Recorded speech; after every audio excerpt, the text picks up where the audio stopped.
축복합니다. 우리 선교 가고 또 이런저런 일로 인해서 오늘 못 오신 분이 많이 있네요. 우리 호주 선교팀은 22명 갔는데 잘 하고 있는 것 같아요. 보니까 얼굴들이 밝고, 거기는 겨울입니다. 한국하고 달리. 호주는 겨울이라서 거기서 감기 걸린 사람도 있더라고요. 여기 시원한데 더운 데 갔다가 차가운 데 가가지고 벌써 감기 걸렸는데, 여러분 부럽나요? 감기 걸린 게? 차라리 더운 게 낫나요? 자, 오늘 강의는 사무엘상을 마무리합니다.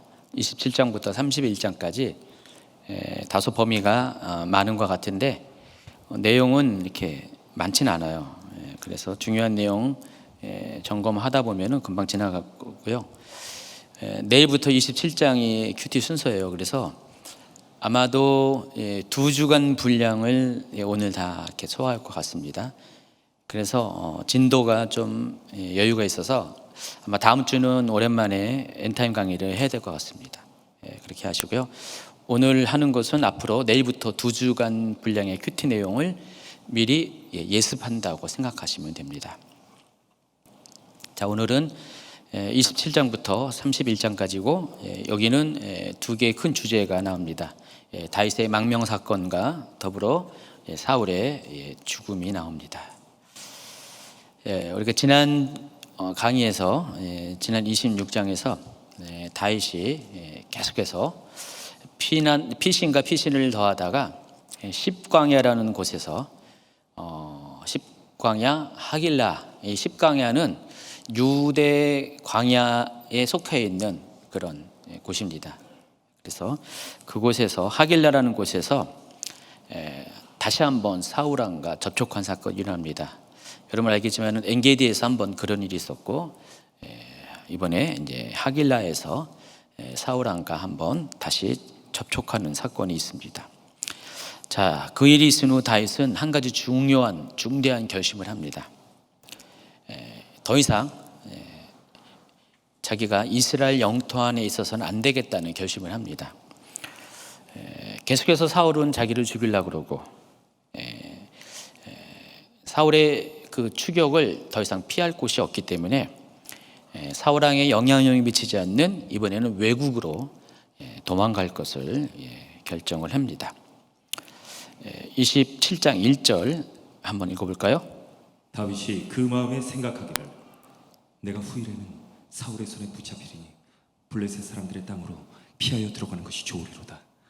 사울이 이스라엘 온 영토 내에서 다시 나를 찾다가 단념하리니 내가 그의 손에서 벗어나리라 하고, 이게 속으로 생각한 거라서 이렇게 한 거죠. 다윗이 속으로 이렇게 생각했다는 겁니다. 여기 보면은 다윗이 외국으로 망명을 결정한 두 가지 이유가 이렇게 나와 있어요. 첫 번째가 이렇게 계속 지내다가는 언젠가는 다윗 손에 붙잡힐 것 같다라는 그런 생각을 했기 때문입니다. 지금 다윗이 사울의 이렇게 추격을 피해서 여기까지 온 지가 대략적으로 한 7, 8년 정도가 될 거예요. 이 7, 8년 동안 다윗은 계속해서 도망을 다녔습니다. 수없이 많은 위기 순간이 있었고, 아까 말씀드린 것처럼 두 번에 걸쳐서 사울을 죽일 기회도 있었습니다. 이제 그때마다 다윗은 여호와의 기름 부음 받은 자를 건들지 말라는 하나님의 말씀에 순종해서 엔게디에서 한 번, 또 십광야 화길라에서 한 번, 두 번에 걸쳐서 사울을 죽이기를 스스로 내려놨습니다. 자, 그럴 때마다 사울이 어떻게 반응했죠? 다윗의 그런 행동에 대해서 감동을 했어요. 그리고 십광야에서는 이제 다시는 다윗을 추격하지 않을 것이라고 약속까지 했는데, 근데 사울 말은 못 믿어요. 그렇게 말을 해놓고 항상 어떻게 해요? 사울은 또다시 다윗을 추격을 합니다. 자, 이와 같은 모습을 이렇게 오랫동안 다윗은 지켜봤습니다. 그러면서 다윗은 한 가지 결정을 했습니다. 사울은 병들었다. 지금 다윗을 찾아서 추격하는 그 일이 마치 병적인 집착이 되어버렸어요. 그래서 그런 사건이 있을 때마다 다시는 안 그러겠다고 약속해놓고 또다시 다윗을 추격하는 그런 악순환이 계속 이어집니다. 자, 그렇다면은 이 고리를 끊는 방법은 차라리 자기가 더 이상 사울이 접근할 수 없는 곳에, 외국에, 이스라엘 영토 밖으로 피신하는 것이 서로를 위해서 좋은 것이라는 결정을 하게 됩니다. 자, 두 번째 이유가 온통 다윗을 잡으려고 모든 그런 힘을 다 쏟아붓는 이 사울 때문에 지금 이스라엘은 국정이 거의 마비되다시피 했습니다. 그러니까 사울은 계속해서 다윗을 쫓으려고 정보만 입수하면은 추격대를 직접 이끌고 오고 막 그러다 보니까 이런 것을 계속 방치하다가는 자기 한 사람 때문에 이스라엘 공동체가, 국가가 안 좋아질 것이라는 그런 염려를 했습니다. 사울과 달리 다윗은 하나님 뜻과 또 이스라엘이라는 그 공동체에 대한 애착이 많았었어요. 그래서 항상 자신의 삶의 우선순위를 하나님의 뜻에 두고 또 이스라엘을 위해서, 자기 민족을 위해서 자기 것들을 내려놓을 수 있는 항상 그런 준비가 된 사람이었습니다. 그런 측면에서 지금 이 상황을 보니까 자기가 이 이스라엘 영토 안에 있는 것은 결코 국익에 도움이 되지 않을 것이라는 그런 생각을 했습니다. 사울이 자신을 잡을 때마다 군대를 동원하죠. 그때마다 정치적인 공백이 생기고 또 군사적인 공백이 생깁니다. 가장 가까운 예가 23장에 보면은요, 사울이 다윗을 쫓으려고 계속해서 쫓아다닙니다. 그 일날부터 계속 쫓아다닙니다. 그러다 보니까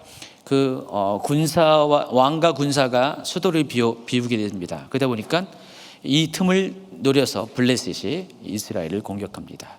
그래서 급히 사울은 회군해서 다윗 쫓기를 그치고 블레셋을 막으러 갑니다. 자, 이러한 일들이 계속해서 일어나게 됩니다. 그러다 보니까 다윗은 더 이상 이래서는 안 되겠다라는 생각을 합니다. 더군다나 군대를 출병할 때마다 적어도 3,000명 이상이 출병하는데 계속해서 국고가 낭비됩니다. 재정이 계속 지출되고 계속 소모적인 이런 일들이 생기니까 이것도 다윗 보기에는 올바르지 않은 거였습니다. 어쨌든 이러한 일들이 계속해서 반복되는 것들을 다윗은 더 이상 자시할 수 없었고, 그런 다윗의 성품, 하나님 뜻과 백성들을 우선하는 이 다윗의 성품은 더 이상 이 일이 진행된 것들을 이제 원치 않아서 자신이 이제 더 이상 사울이 추격할 수 없는 곳으로 도망가겠다는 아주 중대한 결정을 합니다. 그래서 다윗이 망명지로 선택한 것이 블레셋 땅, 특별히 가드입니다. 그리고 이 가드로 옮겼더니 예상대로 더 이상 사울은 다윗 추격하는 것을 하지 않게 됩니다. 27장 2절부터 4절까지요. 다윗이 일어나 함께 있는 사람 600명과 더불어 가드왕 마옥의 아들 아기스에게로 건너가니라.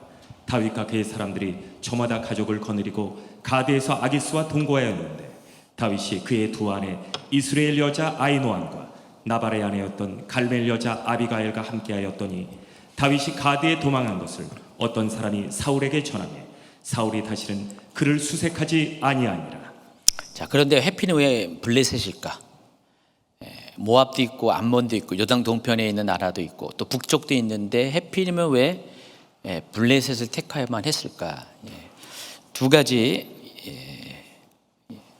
세 가지 이유를 제가 소개하겠습니다. 첫 번째가 블레셋은 사울이 가장 두려워하는 그런 나라였습니다. 여러분 이렇게 사울과 블레셋의 관계를 보면은요, 사울은 이 블레셋에 대해서 트라우마가 있었어요. 블레셋을 앞에 두면 항상 작아지는 사울의 모습을 보게 됩니다. 왜 그러냐? 블레셋은 당시 가나안 지역에서는 가장 군사력이 강한 그런 민족이었습니다. 왜 그러죠? 이미 사무엘상 초반에 제가 설명을 했죠. 블레셋은 철기 문명을 갖고 있던 사람들이었기 때문에, 그렇기 때문에 군사력이 강했습니다. 그래서 이런 블레셋 앞에 사울은 늘 언제나 약한 모습을 보입니다. 사울이 맨 먼저 상대했던 그런 적도 블레셋이기도 합니다. 그래서 이 블레셋에 대한 어떤 트라우마가 많았습니다. 그래서 다윗이 그쪽으로 넘어가면 어떻게 돼요? 사울은 블레셋 안에 있는 다윗을 절대로 건질 수가 없다는 것을 다윗은 누구보다 잘 알았습니다.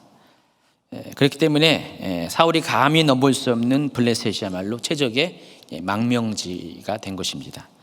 두 번째는 블레셋은 요단 동편에 있는 또 북쪽에 있는 다른 나라보다 지리적으로 다윗이 있었던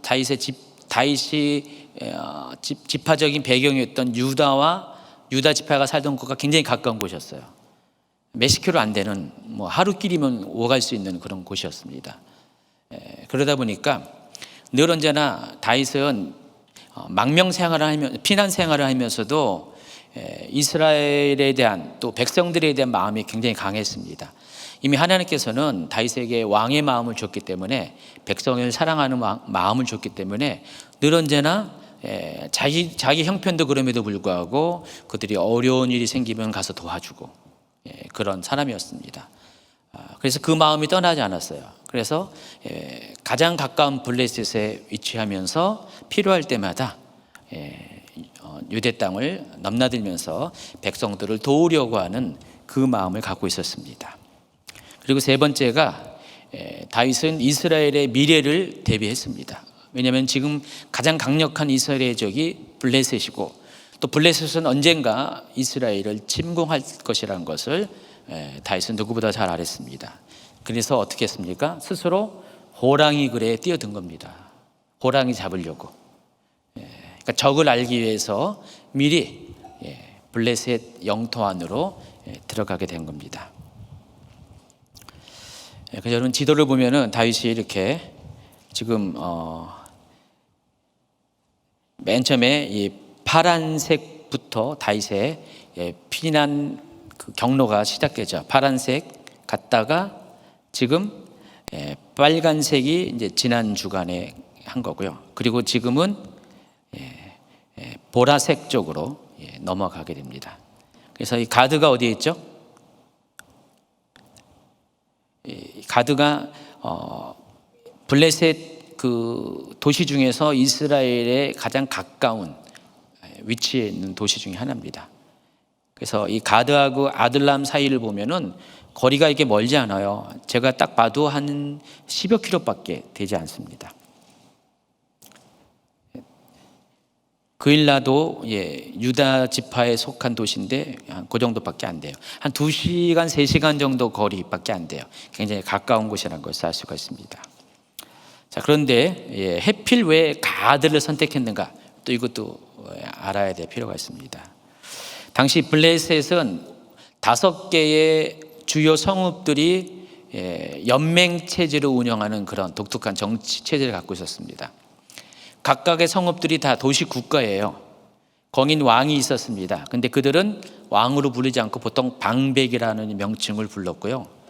그 방백들 중에서 가장 힘이 센 강대한 그런 그 성읍이 그 블레셋을 대표하는 왕이 되었고, 그 성읍의 방백이, 그리고 그 성읍이 블레셋을 대표하는 왕도가 되었습니다. 바로 그 왕도가 바로 가드였고요. 그래서 이 가드의 방백은 블레셋을 대표하는 왕으로 불려졌습니다. 자, 그 이야기가 한번 이렇게 참고되는 구절들을 한번 읽어주시기 바랍니다. 여호수아서부터. 블레셋 사람의 다섯 통치자들의 땅 곧 가사 족속과 아스돗 족속과 아스글론 족속과 가드 족속과 에그론 족속과. 잠시만요. 이 블레셋 민족이라는 것과 족속이라는 그 표현이 약간 다르죠. 그래서 이 족속이라는 것은 블레셋 민족 안에 있는 그 하위 그룹을 족속이라고 부릅니다. 자, 이스라엘도요. 이스라엘도 이스라엘 민족이라고 부르지만은 그 밑에 보면은 지파가 있죠. 지파 또 밑에 족속이라고도 불러요. 무슨 족속? 아까도 나오지만 갈렙 족속이 나오잖아요. 그런 식으로 족속이라는 것이 하위 그룹을 말한 것입니다. 그래서 이렇게 5개의 족속들이 연합돼서 한 민족을 이룹니다. 그게 블레셋입니다. 계속해서 읽어주시기 바랍니다. 사무엘상 블레셋 사람의 29장. 방백들이 그에게 노한지라. 블레셋 방백들이 그에게 이르되 이 사람을 돌려보내요. 왕이 그에게 정하신 그 처소로 가게 하소서. 그는 우리와 함께 싸움에 내려가지 못하리니 그가 전장에서 우리의 대적이 될까 하나이다. 다윗이 아기스에게 이르되 바라건대 내가 당신께 은혜를 입었다면 지방 성읍 가운데 한 곳을 내게 주어 내가 살게 하소서. 당신의 종이 어찌 당신과 함께 왕도에 살리이까 하니. 여러분 무심코 이제 읽었겠지만 제가 설명한 걸 보면은 이 방백 개념, 왕의 개념, 성읍의 개념, 왕도의 개념들이 여기 다 이렇게 표현이 되어 있다는 것을 알 수가 있습니다. 자, 이처럼 이 가드는요 블레셋 도시 중에서 가장 강성한 도시였습니다. 다윗이 왜 가드를 택했냐? 바로 그곳이 그런 곳이기 때문에 그렇습니다. 자, 가드에 도착한 다윗은 이 블레셋 왕 아기스에게 자신의 사람들이 머물 주둔지를 요청합니다. 다윗은 처음부터 가드에 갔지만은 가드에서 머물려고 있던 것이 아니었습니다. 가드 왕 아기스와 먼저 관계를 형성한 다음에 자기들만의 별도의 주둔지를 요청을 하게 됩니다. 몇 가지 이유가 있어요. 첫 번째가 일단 겉으로 드러난 이유가 뭐냐? 다윗에게는 딸린 식구가 너무 많았습니다. 군사만 600명이고요. 그 군사들이 다 가족들을 이끌고 있기 때문에 최소한 2000명 이상 군사들이 있고 600명의 군사가 있고 아내가 있죠. 그리고 자녀들이 있습니다. 또 그중에서는 부모도 있을 수가 있고요. 최소한 2000명 이상, 아마도 3000명도 될 가능성이 많습니다. 어쨌든 최소한 2000명이 이 가드라는 블레셋 사람들이 사는 도시에 성읍에 같이 살면 어떻게 될까요? 어떤 일이 생길까요? 잘 지낼까요? 잘 못 지냅니다. 잘 못 지낼 수밖에 없는 이유가 지금 현재 이스라엘과 블레셋은요 적대 관계인 상태였어요. 비록 이 다윗의 일행이 사울 왕과 사이가 안 좋아가지고 망명지로 이곳에 오고 왔긴 했지만 블레셋 사람의 입장에서는 어차피 그들은 어떻게 해요? 자기들과 편한 관계가 아닙니다. 근데 그런 그들이 한두 명도 아니고 2000 내지 3000명의 사람들이 그냥 그 땅에서 그 지역에서 성읍에서 막 살다 보면은 부딪힌 일이 생길 수밖에 없습니다. 갈등할 수밖에 없다는 것입니다. 그래서 다윗의 입장에서는 이런 것들을 미리 내다봐야 됩니다. 미리 생각을 할 수밖에 없습니다. 두 번째가 만약에 이스라엘 민족들이 자기의 사람들이 이스라엘 사람들이 그 가드에서 살게 되면은요 그 가드에서 섬기는 이방 신들에게 쉽게 노출될 수밖에 없습니다. 그래서 하나님 신앙을 잃어버리고요 혼합 종교로 갈 가능성이 너무나 많습니다. 이미 사사 시대에 이런 경험이 있었기 때문에 누가 봐도 이러한 약점들을 잘 알고 있는 다윗의 입장에서는 원천적으로 그것을부터 차단할 필요가 있고요. 이 세 번째가 또 정치적인 이유가 있습니다. 만약에 다윗이 블레셋의 왕도인 왕이 있는 가드에서 있다 보면은 사람들의 주목을 끌 수밖에 없어요. 블레셋의 중심지잖아요. 주목을 끌 수밖에 없고 이스라엘 사람들이 왔다 갔다 하면서 다른 do시의 방백들도 왔다 갔다 하면서 별로 안 좋은 눈치를 볼 수밖에 없고요. 또 아기스와 이 다윗이 굉장히 좋은 신뢰관계로 나중에 발전하는데 이를 본 나머지 사람들이 신하들이 다윗을 시기 질투할 수밖에 없습니다. 자, 이러한 여러 가지 가능성을 다윗은 고려해야만 됐습니다. 여러분은 별로 이 생각을 안 했지만은요, 다윗은 이런 생각을 했고요. 저도 했어요. 그렇다고 제가 다윗에게 그렇게 조언한 건 아니고요. 다윗은 이런 생각을 충분히 할 수밖에 없다는 것입니다. 그래서 다윗은 블레셋 사람들과 접촉을 피할 수 있는 분리된 장소를 원했습니다. 마치 이스라엘 사람들이 이집트로 넘어갔을 때 이집트 사람들과 분리된 장소를 요구했던 것처럼 이 다윗도 그런 분리된 장소를 요구했고, 아기스는 다윗의 요청을 받아들여서 시글락이라는 가드에 딸린 성읍 하나를 내어줍니다. 그리고 거기서 1년 4개월 동안 다윗은 머물게 됩니다. 5절, 6절, 7절이요. 다윗이 아기스에게 이르되 바라본대 내가 당신께 은혜를 입었다면 지방 성읍 가운데 한 곳을 내게 주어 내가 살게 하소서. 당신의 종이 어찌 당신과 함께 왕도에 살리이까 하니 아기스가 그날에 시글락을 그에게 주었으므로 시글락이 오늘까지 유다 왕에게 속하니라. 다윗이 블레셋 사람들의 지방에 산 날수는 1년 4개월이었더라. 1년 4개월 동안 시글락, 가드에 속한 시글락에서 망명 생활을 합니다. 여러분이 한 가지 알아야 될 것은 블레셋에 대해서 여러분이 이렇게 오해 중에 하나가 블레셋은 5개의 성읍밖에 없다라는 생각을 하는데 그렇지 않습니다. 블레셋은 5개의 성읍은 주요 성읍이고요. 거기에 어떤 정치 세력이 독자적으로 이렇게 생존하는 그런 성읍을 말하는 것입니다. 그 외에도 여러 성읍들이, 작은 성읍들이 있어요. 그래서 각각의 이 정치 세력들이 있는 5개의 성읍에 딸린 자그마한 성읍들이 별도로 있습니다. 그래서 시글락은 그 중에서 가드 왕이 통치하는, 가드 방백이 통치하는 딸린 성읍입니다. 근데 가드에서 굉장히 멀리 떨어져 있어요. 무려 40km 정도. 40km 정도 굉장히 멀리 떨어진 성읍입니다. 옆에 있는 다른 블레셋 주요 도시보다 더 훨씬 떨어진 곳이었습니다. 근데 이 시글락이 원래는 이스라엘 땅이었어요. 유다에 속한 땅이었습니다. 가나안 정복 후에 이 모세가 유다 지파에게 이 시글락을 땅을 분배했어요. 그러다가 이 유다 지파에 있는 땅 중에서 일부를 다시 시므온 지파에게 재분배를 하게 됐는데, 시므온 지파가 안타깝게도 이 땅을 지켜내지 못했고 블레셋에게 뺏기게 됐습니다. 그때 이후로 시글락은 원래는 유다 땅이었지만은 또 시므온 땅으로 됐지만은 블레셋 땅으로 계속해서 존재를 하고 있었습니다. 그래서 결과적으로 그 땅을 다윗이 들어가서 차지하게 된다는 것은 어떤 의미겠냐? 빼앗겼던 유다 땅을 회복했다는 의미가 있어요. 실제로 이때 이후로 시글락은 더 이상 블레셋에 속하지 않고요, 계속해서 다윗의 성읍 중에 하나가 돼버립니다. 자, 그 이야기가 여호수아 15장에 쭉 나와 있고요. 자, 시글락이 어디 있는지를 한번 지도를 한번 보겠습니다. 시글락은 어디 있죠? 밑으로 쭉 내려옵니다. 쭉 내려와가지고 한참을 내려갑니다. 시글락에서 동남쪽으로 좀 가면은 브엘세바가 나와요. 그러니까 시글락까지는 보세요. 색깔이 어떻게죠? 초록색이죠. 농사를 지을 수 있는 좋은 땅이 있는 그런 곳이라는 것입니다. 시글락을 벗어나자마자 색깔이 황토색으로 바뀌어요. 이제 네게부 광야지대로 이제 들어가게 됩니다.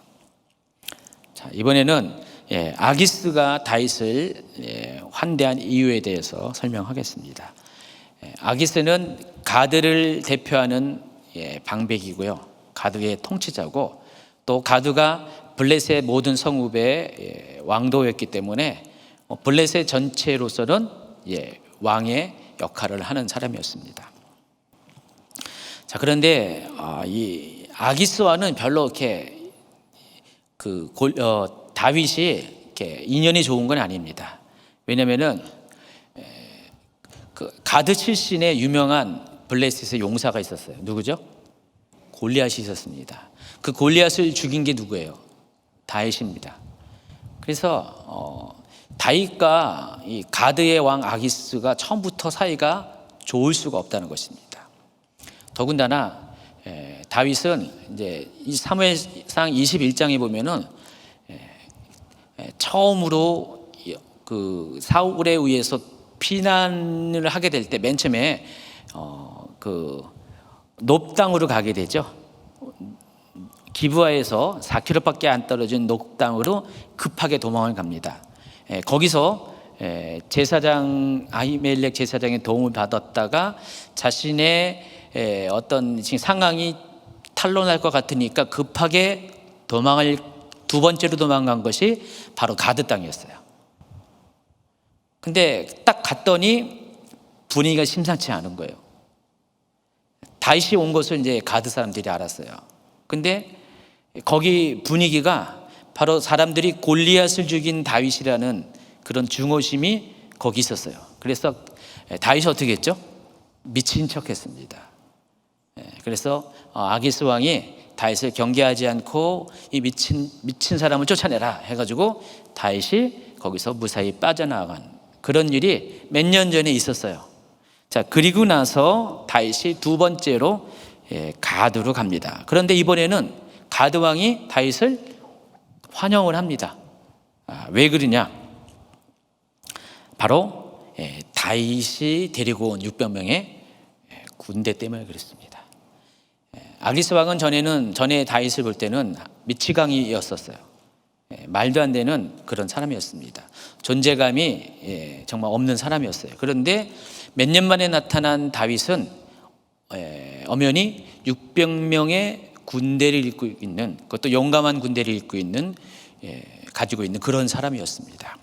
마침 이 아기스에게는 어떤 고민이 있었냐면은 그동안 이스라엘에게 바로 이 다윗 때문에 패한 엘라 골짜기 전투의 그런 트라우마가 남았어요. 후유증이 남아있어요. 그때 큰 대패를 했기 때문에 왕으로서 자존심도 구겼죠. 그리고 또 이제는 개인적으로도 이 부분에 대해서 빚을 청산해야 될 필요가 있었습니다. 그래서 언젠가는 이스라엘을 다시 침공하겠다라는 그런 생각을, 원대한 꿈을 품고 있었을 것입니다. 근데 마침 그 와중에 다윗이 자기를 찾아옵니다. 더군다나 600명의 군대를 데리고 자기 편이 한 명이라도 더 있으면 좋을 바로 그때 너무나도 유명한 다윗이 잘 훈련된 600명의 군대를 데리고 자기에게 망명을 요청했다는 것은 결국은 자기 소화에 들어오는 거잖아요. 그래서 아기스 입장에서는 다윗을 마다할 이유가 없었다는 것입니다. 그래서 이 아기스 왕은 다윗을 받아들이면서 나중에 보면은 28장 1절에 보면은 전쟁이 일어나자마자 곧바로 다윗에게 참전을 요구하게 됩니다. 왜냐하면 바로 이때를 위해서 다윗을 받아들였기 때문에 그렇습니다.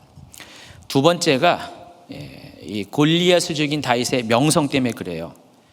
다윗은 이스라엘 사람뿐만 아니라 블레셋 사람에게도 명성이 자자했어요. 자, 이 말은 또 어떤 의미가 있냐면은 다윗이 만약에 이스라엘 쪽에 있었으면 어떻게 되죠? 위협적인 존재였다는 것입니다. 명성만큼 위협적인 존재였어요. 그런데 다윗이 자기 편에 오는 것은 어떻게 하죠? 다윗의 명성만큼 자기에게 도움이 됐다는 것입니다. 또 한 가지가 뭐냐?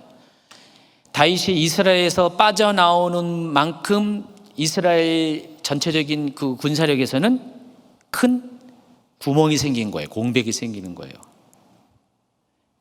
전에는 다윗이 있었기 때문에 만만히 쳐들어갈 수 없는 그런 이스라엘 땅이었는데 다윗이 거기에 구멍을 내놓고 자기 편으로 오니까 거기에 이스라엘의 세력은 약해졌고 그만큼 비례해서 자기의 세력은 강해졌게 됐습니다. 이제는 다윗 없는 이스라엘 군대를 다시 공격할 수 있는 자신감이 생기게 되었습니다. 사울은 자기를 블레셋 사람들을 두려워하는 사울은 블레셋 입장에서 아기스 왕 입장에서는 이제는 만만하게 볼 수 있는 그런 상대라는 것입니다. 물론 다윗이 언제든지 상황이 바뀌면은 자신을 배반하고 자기 동족에게 다시 돌아갈 수도 있는 불안감이 있는 것도 사실인데, 그런데 그런 의심은 얼마 안 가서 해결됩니다. 왜냐면은 다윗이 여기 이렇게 27장 8절 이하에 보면은요, 다윗이 이스라엘의 적인 남방에 있는 구술이라는 지역이 두 군데가 나와요. 저 북부 지역에 구술이 나오고요. 그 압살롬의 처가가 있는 여기 외가가 있는 구술입니다. 외가가 있는 구술이 있고요. 또 밑에 남부 지역에 구술이라는 곳이 따로 있습니다. 같은 이름 다른 장소.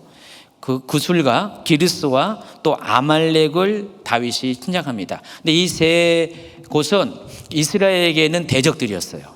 이스라엘과 적대 관계에 있는 그런 곳이었습니다. 그러니까 다윗은 지금 망명생활 가운데서도 이스라엘의 남부를 지켜주기 위해서요, 이스라엘 남부를 위협하고 있는 그런 이방 족속들을 공격을 합니다. 그래 놓고 다윗은 어떻게 했냐면은 자기가 공격했던 것들을 대상을 바꿔버립니다. 그래서 이스라엘 유다 남부를 공격한 것으로 보고를 합니다. 한마디로 거짓 보고입니다. 그래서 이 정보가 새어나갈까 봐 그 세 곳에 자기가 공격했던 곳의 사람들을 다 죽이고요, 남겨놓지 않고 비밀을 만들어버리고, 그리고 거짓 보고로 마치 자기가 자기 동족인 유다를 공격했다라는 그런 보고를 아기스에게 합니다. 자, 아기스는 그것을 고지고대로 믿었고요. 자, 그렇다면 어떻게 돼요? 이제 더 이상 다윗이 자기 민족을 공격했기 때문에 자기 민족에 돌아갈 명분이 없어졌기 때문에 이제는 완전히 자기 사람이 될 수밖에 없다라는 그런 확신을 가졌어요. 자, 그 이야기가 8절부터 쭉 나와 있어요. 한번 읽어주세요.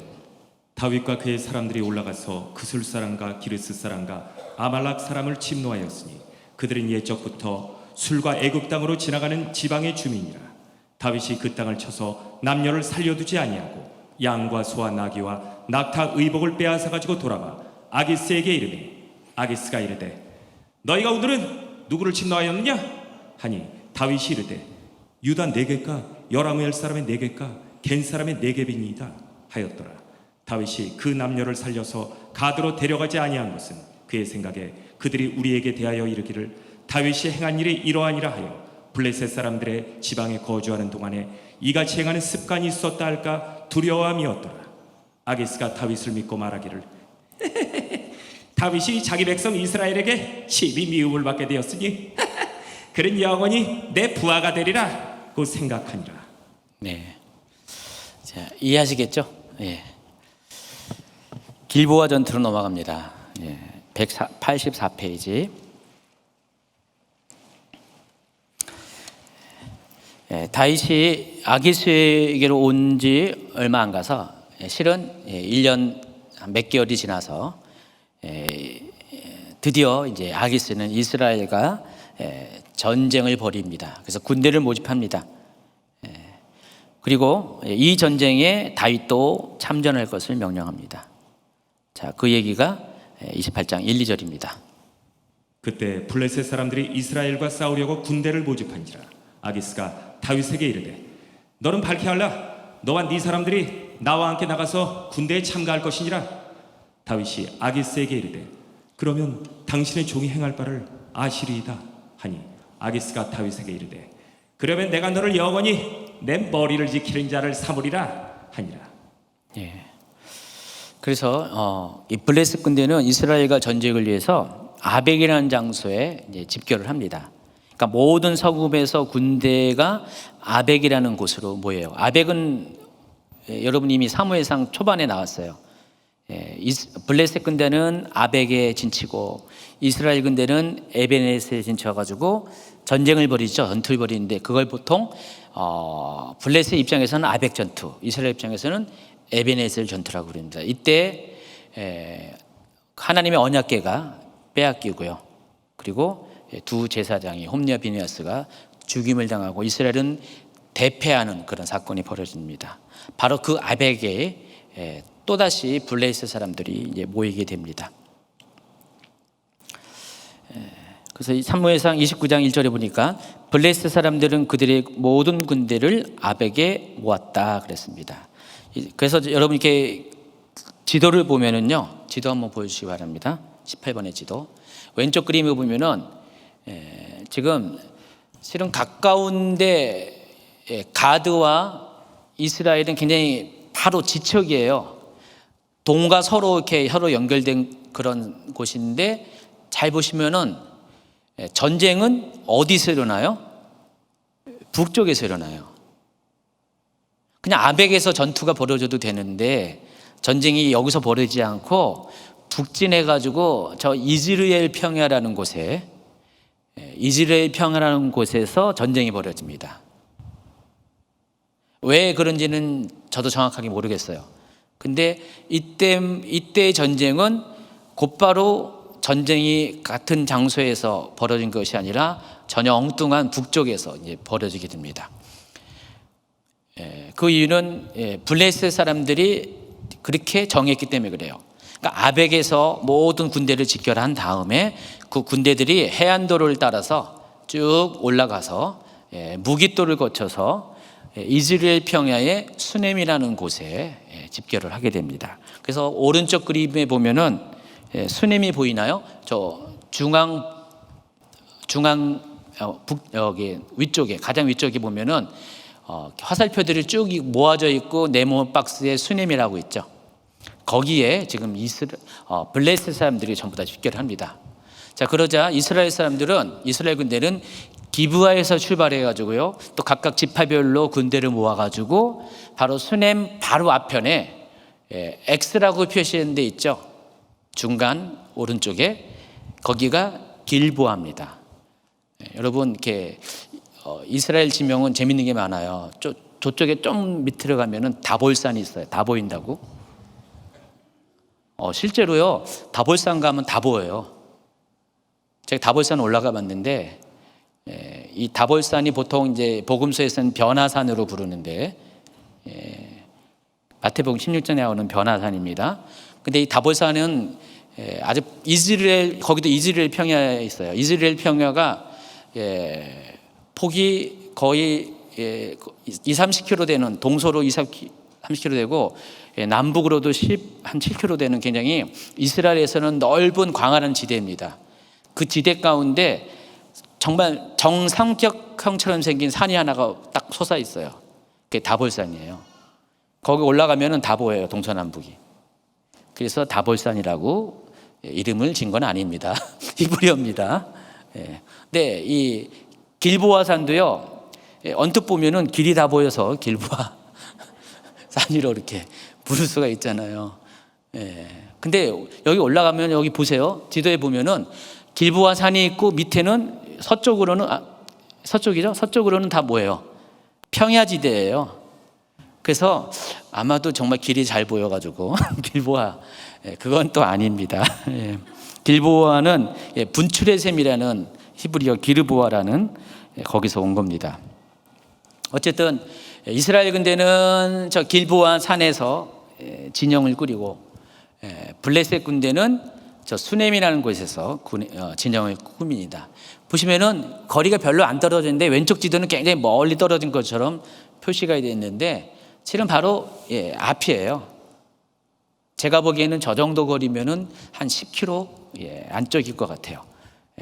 서로 보일 수 있는 거리에서 지금 각 군대가 군영을 꾸리고 있습니다. 28장 4절이요. 블레셋 사람들이 모여 수넴에 이르러 진침해 사울이 온 이스라엘을 모아 길보아에 진쳤더니. 자, 그런데 본격적인 전투가 있기 전에 사무엘상은요 잠깐 삽입장들을 제공하는데 전투가 이제 뒤에 벌어져요. 31장에 벌어지는데 근데 그 전에 또 사건을 여기 기록합니다. 그러니까 29장 30장에는 두 가지의 사건을 소개합니다. 첫 번째가 이 블레셋과의 전투를 두려워한 이 사울왕이 신접한 여인을 찾아가는 장면이 나오고요. 29장에 나옵니다. 그리고 또 두 번째는 이 다윗이 원래 전쟁에 참여하다가 갑자기 전투에 빠지게 되면서 시글락으로 돌아가는데 그 상간에 텅텅 빈 군사들이 비어있는 시글락을 아말렉이 쳐들어옵니다. 그리고 비어있는 이 시글락에 사람들을 공격해서 노약자들을 잡아가고 또 성읍을 불태우는 그런 장면이, 그런 사건이 발생합니다. 그래서 다윗이 그 빼앗긴 자신의 사람들을 되찾기 위해서 아말렉을 쫓아가서 결국은 아말렉을 물리치고 오는 장면이 30장에 기록이 되어 있어요. 지금 길보아 전투에 대해서 쭉 얘기하다가 갑자기 중간에 그 두 사건을 집어넣고 뒤이어서 다시 길보아 전투로 돌아가는 구조로 지금 29장, 30장, 31장은 그렇게 구성이 되어 있습니다. 자, 먼저 신접한 여인을 찾는 장면입니다. 사울은 이 블레셋 군대를 보고 두려워합니다. 두 가지 이유가 있습니다. 첫 번째가 블레셋 군대 규모가 엄청났습니다. 이 아기새는 몇 년을 버리고 벌렀다가 준비한 것입니다. 그 때문에 모든 블레셋에 있는 성읍의 군대들을 다 착출해서, 왜 아벡에 진을 치지 않은 이유가 군대 규모가 아마 컸을 가능성이 많습니다. 그래서 대규모의 군대가 주둔할 수 있는 그 이스라엘 평야지대, 이스라엘 군대는 길보아 산에 진치지만은 이 블레셋 군대는 산이 아니라 평지에 진을 쳤습니다. 그것만 봐더라도 블레셋 군대의 규모가 엄청나다는 것을 알 수가 있습니다. 또 사울은 그동안 이 다윗 쫓는 데만 온 신경을 다 썼기 때문에 그 내실을 기하는 그런 국정을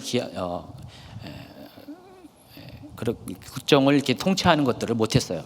그러다 보니까 군사력은 점점 약해지고 군력도 약해졌습니다. 그러다 보니까 블레셋 군대 규모에 비해서 자신의 군대는 한없이 초라했습니다. 그래서 굉장히 큰 두려움에 빠지게 됐습니다. 그런데 사울을 가장 두렵게 하는 것은 따로 있었어요. 이 전까지만 해도 이런 전쟁이 있을 때마다 항상 어떻게 해요? 하나님께 실수가 있어도 물었잖아요. 그러면 하나님은 어떻게 해요? 사울의 실수에도 불구하고 응답해 주시고 또 여러 가지 다른 방법을 통해서 위기를 모면하게끔 해주셨습니다. 그런데 이번만큼은 하나님께서 전혀 대답하지 않습니다. 자, 그 이야기가 28장 5절 6절 나옵니다. 사울이 블레셋 사람들의 군대를 보고 두려워서 그의 마음에 크게 떨린지라 사울이 여호와께 묻자오되 여호와께서 꿈으로도 우림으로도 선지자로도 그에게 대답하지 아니하시며. 이럴 때 어떻게, 사울의 입장에서 어떡하죠? 너무너무 답답한 거예요. 지금 블레셋의 대군은 앞에서 진치고 있죠. 언제 전투가 벌어질지 모르는데 지금 자기 입장은 어떻게 해요? 도울 수 있는 사람이 없어요. 하나님도 없습니다. 그전에는 선지자 사무엘이 있었고요. 또 어쨌든 간에 하나님께서 다윗이라는 용사도 보내셨고 등등 여러 가지 길이 있었는데 지금만큼은 도무지 길을 찾을 수가 없습니다. 하나님이 말씀하지 않습니다. 자, 그런데 이 3절에는요, 이 이야기가 더 진행되기 전에, 전쟁이 되기 전에 아주 이렇게 별도의 전혀 상관없는 듯한 이야기가 소개되고 있습니다. 3절 읽어주세요. 사무엘이 죽었으므로 온 이스라엘이 그를 두고 슬피 울며 사무엘 선지자니 그의 고향 라마의 장사였고 사울은 신접한 자 박수를 그 땅에서 쫓아내었더라. 참고로 성경에 없는 얘기를 하고 있습니다. 참고하시기 바랍니다. 좀 엉뚱한 이야기가 여기 딱 껴 들어가 있어요. 근데 여러분 이제 이걸 보고 문학적 기법으로 복선이라고 합니다. 나중에 뭔가를 얘기하기 위해서 미리 잠깐 지나치듯이 언급한 내용인데, 자 3절을 보면 언뜻 보면은요, 이 사울이 굉장히 믿음이 좋은 사람처럼 보이잖아요, 그렇죠?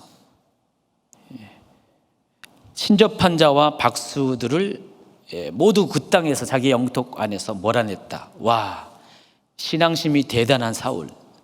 여러분 그렇게 생각할 수가 있잖아요. 근데 아닙니다. 정반대예요. 사울이 이와 같은 행동을 취할 이유가 있었어요. 여러분, 사무엘이 죽자마자 그런 일이 생긴 거예요. 사무엘이 살아있을 때도 이런 사람들이 있었어요. 그런데 그때는 사울이 이들을 쫓아내는 조치를 취하지 않았습니다. 그냥 놔뒀어요. 근데 사무엘이 죽자마자 이런 일을 행했다는 것입니다. 언뜻 보면은 굉장히 믿음 좋은 사람처럼 보이지만은 절대로 그렇지 않다는 것입니다. 자, 사무엘이 살아있을 때는 이런 사람이 있었어도 어차피 사무엘의 영적 영향력이 너무나 컸기 때문에 이스라엘의 전체에 그다지 큰 영향력을 끼칠 수가 없었어요. 이런 사람들은요.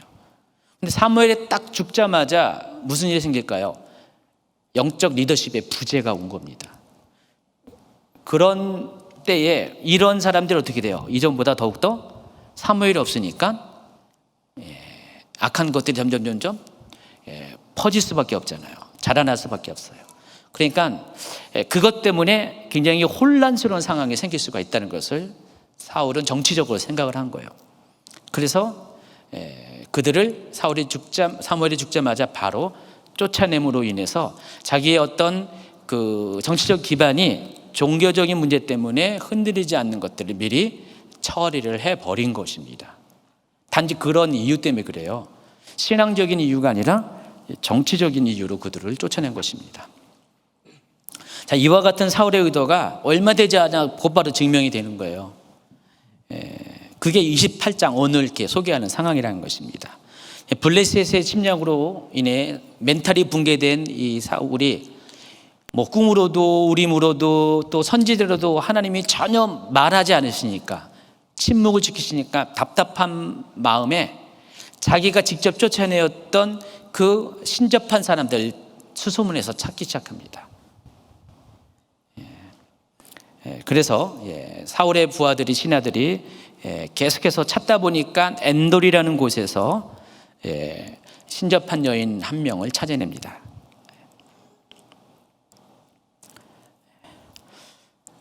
그리고 이제 사울은 이 신접한 여인을 만나기 위해서 왕의 신분을 속이고 그 여인을 찾아갑니다. 자, 사무엘상 28장 8절.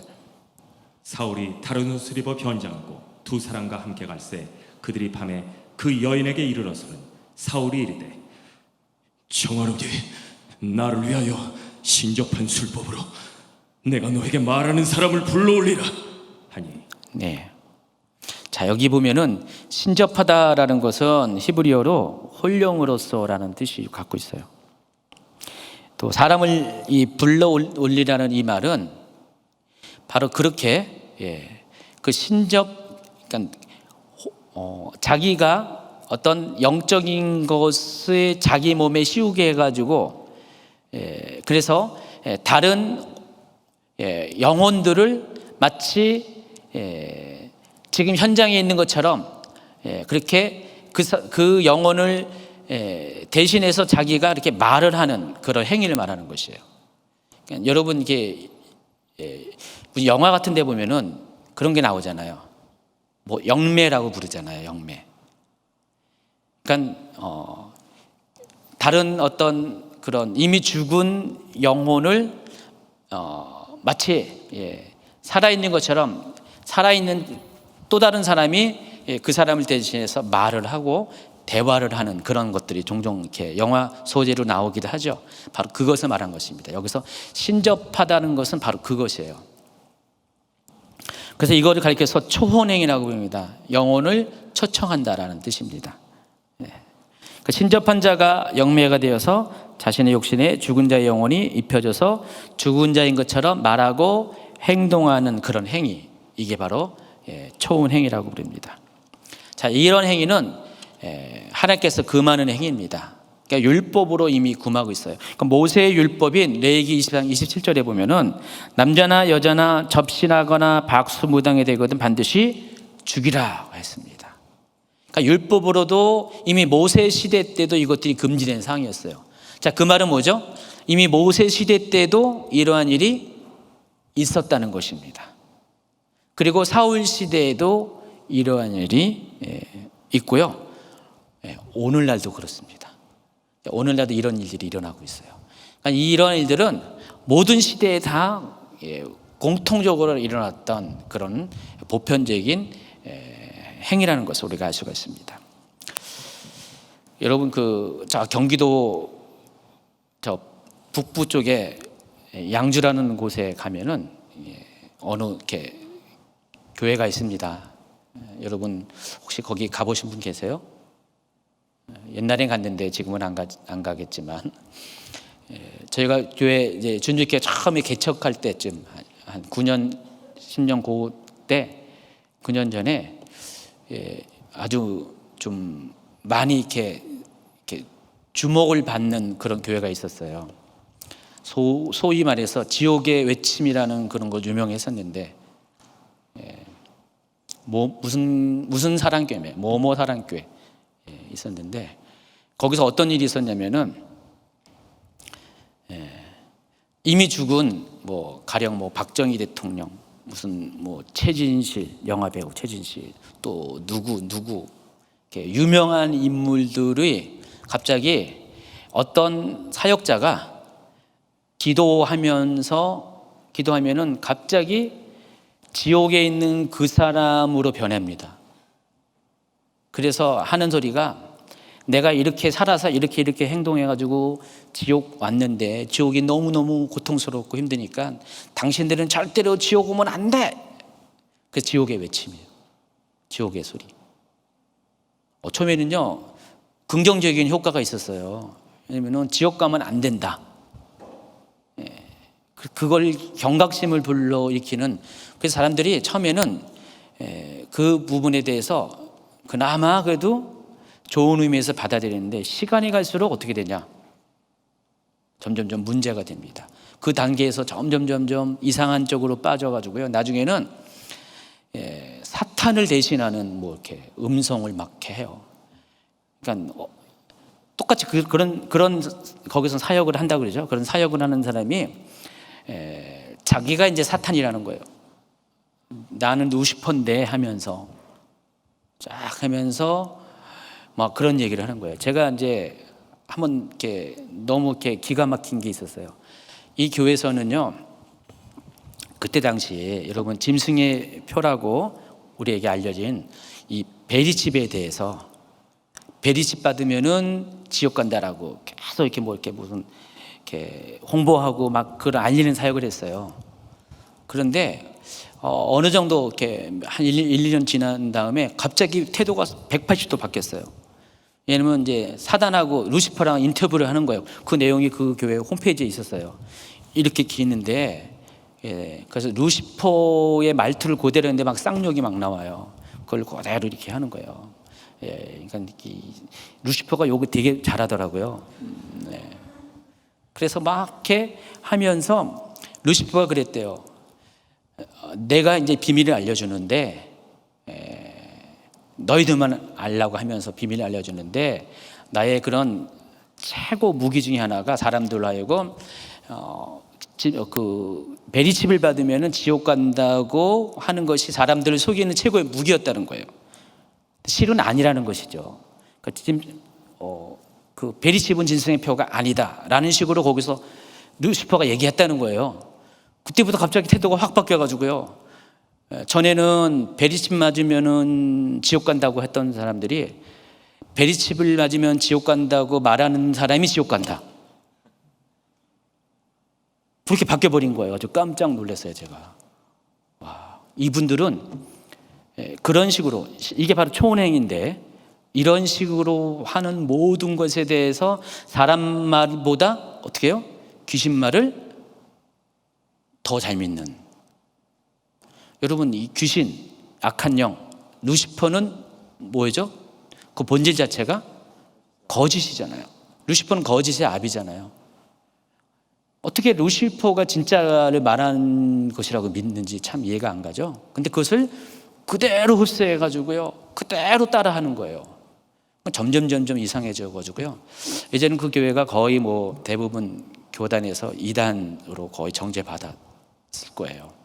이게 바로 여기서 말하는 초혼행이에요.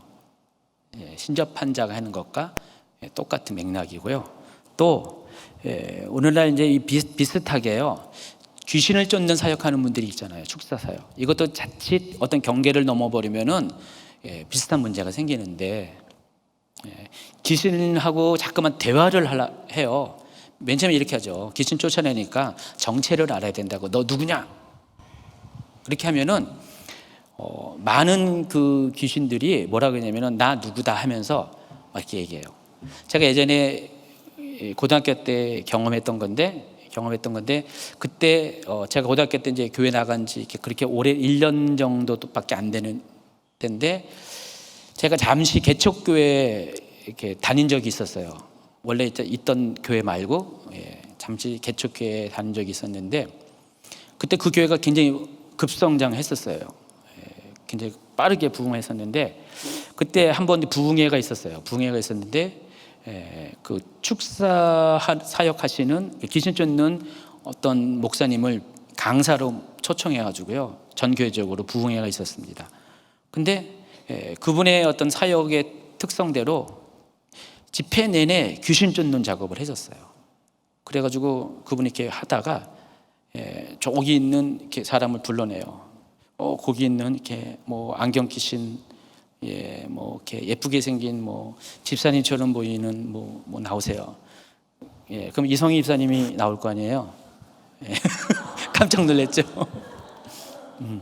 가령 이런 식으로 불러내더라고요.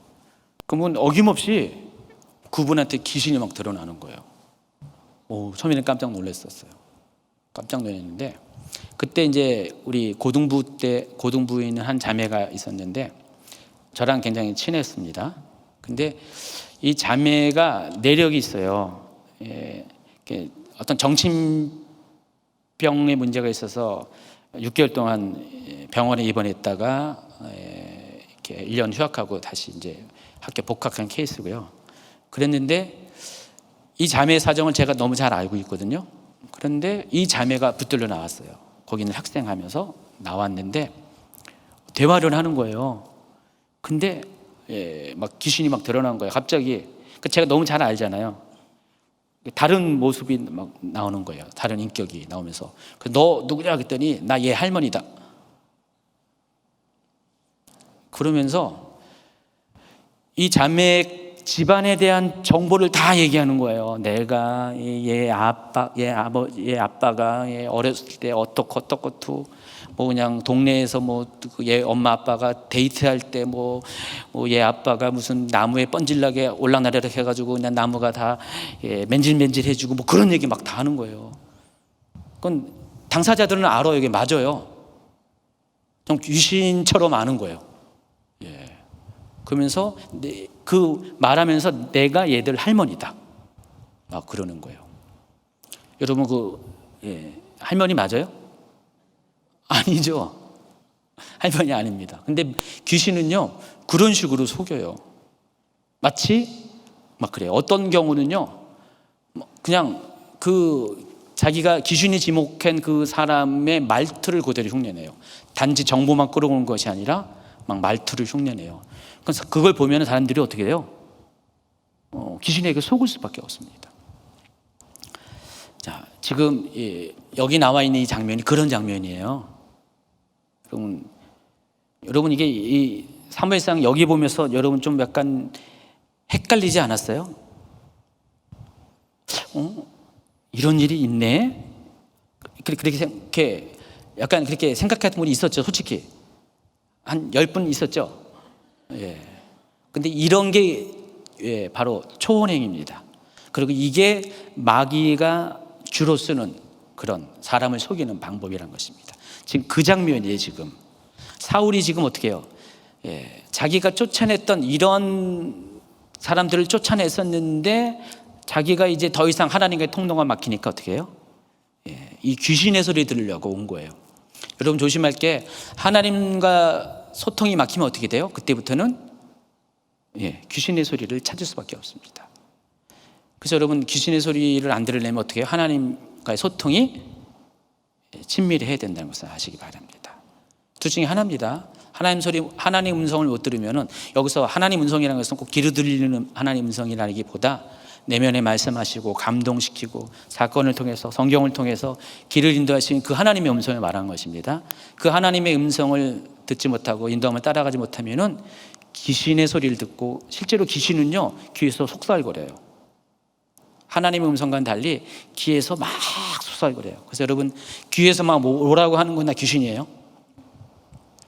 하나님의 음성이라고 들으면 큰일 납니다. 뭐 이렇게 상담하시는 분 중에서 이런 음성을 들으면서 하나님이 자기한테 말씀하신다고 하시는 분들이 꽤 있어요. 그래서 지금 이거는 귀신의 소리라는 것을 아시기 바랍니다. 자, 그런 일이 지금 벌어진 것이에요. 그래서 하나님은 율법으로 이거를 금했는데, 그럼에도 불구하고 사울은 자기가 급하게 되니까 이런 일을 이렇게 다시 끄집어내 다시 이렇게 시작하게 됩니다. 9절에 보니까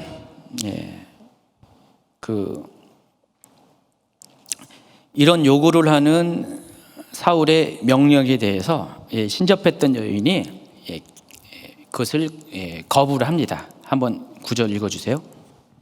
여인이 그에게 이르되 네가 사울이 행한 일 곧 그가 신접한 자 박수를 이 땅에서 멸절시켰음을 아나니 네가 어찌하여 내 생명의 올무를 놓아 나를 죽게 하려느냐. 사울이 이제 10절부터 말합니다. 사울이 여호와의 이름으로 그에게 맹세하여 이르되 여호와의 살아계심을 두고 맹세하노니 네가 이 일로는 벌을 당하지 아니하리라 하니 여인이 이르되 내가 누구를 내게로 불러올리랴 하니 사울이 이르되 사무엘을 불러올리라 하는지라. 자, 이 말을 딱 듣자마자 이 여인이 경악을 합니다. 왜냐하면 이 여인이 사울이 변복을 해가지고 왕의 신분을 속여서 왔지만은 이 말을 하는 거 보니까 결국 이 사람이 사울이라는 것을 알았어요. 사무엘을 불러올리라는 말을 할 수 있는 사람은 사울밖에 없다는 것을 알기 때문에 기겁을 합니다. 그래서 12절에 보세요. 여인이 사무엘을 보고 큰 소리로 외치며 사울에게 말하여 이르되 당신이 어찌하여 나를 속이셨나이까? 당신은 사울이시니이다. 네, 그렇게 됐습니다. 왕이 그에게 이르되 두려워하지 말라.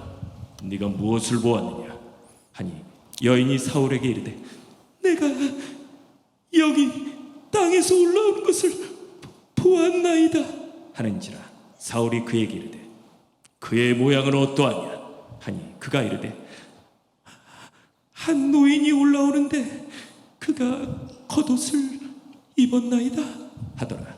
사울이 그가 사무엘인 줄 알고 그의 얼굴을 땅에 대고 절하니라. 12절하고 설명을 했어야 되는데 연기자가 이렇게 흥분하셔가지고 차마 끊을 수가 없었습니다.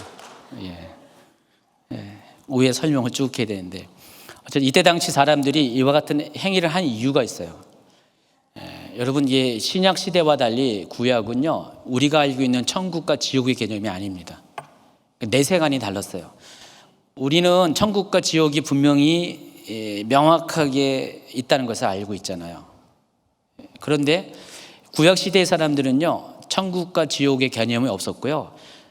죽은 자는 무조건 땅속 음부, 스올이라고 부르는 거기로 내려간다 그랬습니다. 그러니까 죽은 자는 어떤 사람은 천국 가고 어떤 사람은 지옥 가는 게 아니라 모든 죽은 자가 땅속으로 내려간다라고 이렇게 알고 있었어요. 그게 내세관이에요. 천국과 지옥이 개념이 없었어요. 천국은 누가 가냐?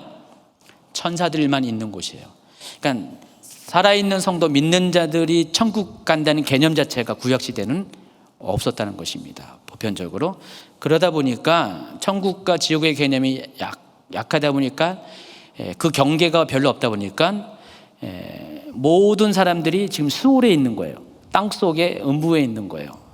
그래서 그 가운데 있는 사람을 불러낸다는 것에 대해서 그다지 거부감이 없었다는 것입니다. 그런 배경에서 지금 초혼행위가 이루어지고 있어요. 그래서 지금 이 신접한 여인이 지금 바로 그 영매 활동을 지금 하고 있는 거예요. 뭐 기도하면서 그러지 않았겠죠. 뭔가 자기 나름대로 어떤 그 주술을 했는지 이렇게 하다 보니까 여러분 무당들이 어떻게 하죠? 방울을 막 울리고 막 하다 보면은 갑자기 막 몸이 부르르 떨리면서 그분이 왔다 하면서 뭐 그런 거 똑같은 거죠. 갑자기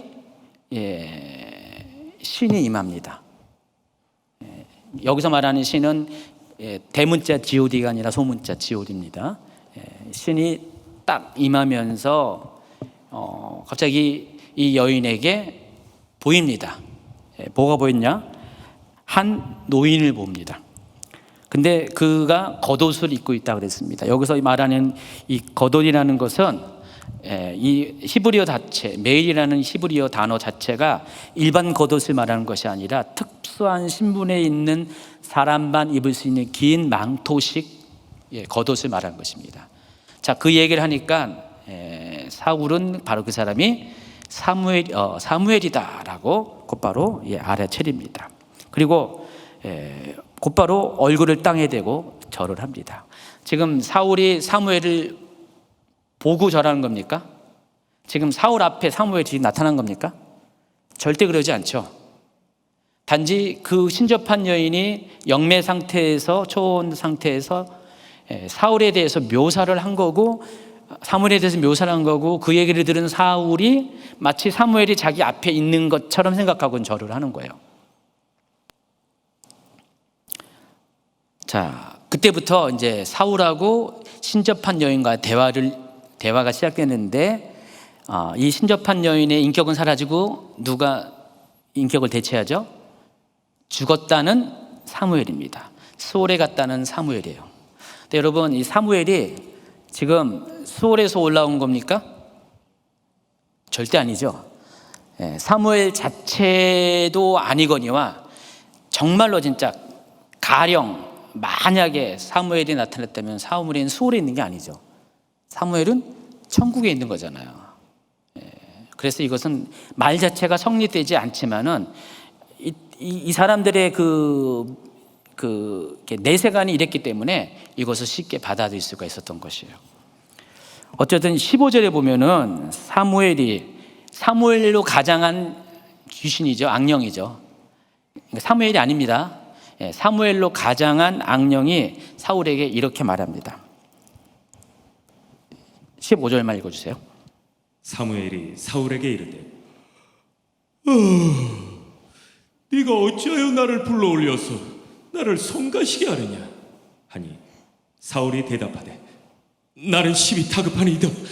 블레셋 사람들은 나를 향하여 군대를 일으켰고 하나님은 나를 떠나서 다시는 선지자로도 꿈으로도 내가 대답하지 아니하시기로 내가 행할 일을 알아보려고 당신을 불러올렸나이다 하더라.